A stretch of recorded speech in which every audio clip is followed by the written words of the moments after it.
So welcome to another testing session. Today we're testing out the new little wood stove that I'm making.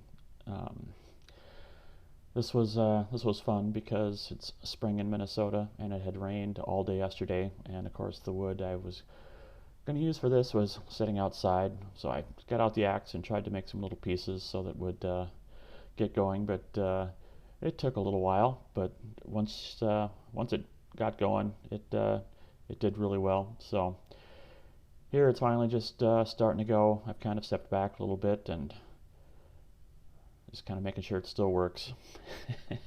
Keep the fire going.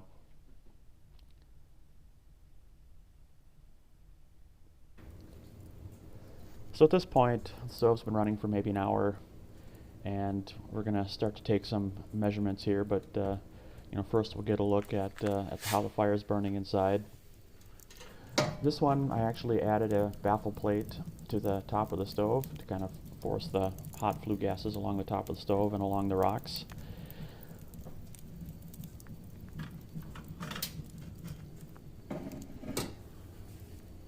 This one is 12 inches wide and it is 24 inches tall by 14 inches deep.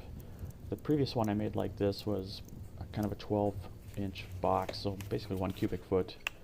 But this one, a little more space for a little more wood to get a little bit more heat out of.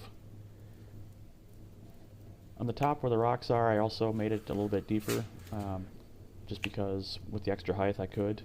So the top holds a little less than a 5-gallon bucket of rocks.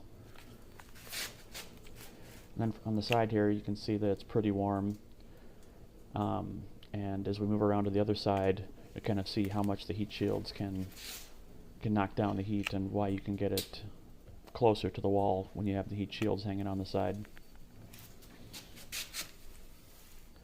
And now after running like this for a while, it was kind of a cooler day, so I was using it to heat the garage as well as test how the new stove is going. Ideally the rocks would get up to closer to 400 degrees before you pour water on them, but we weren't quite there yet.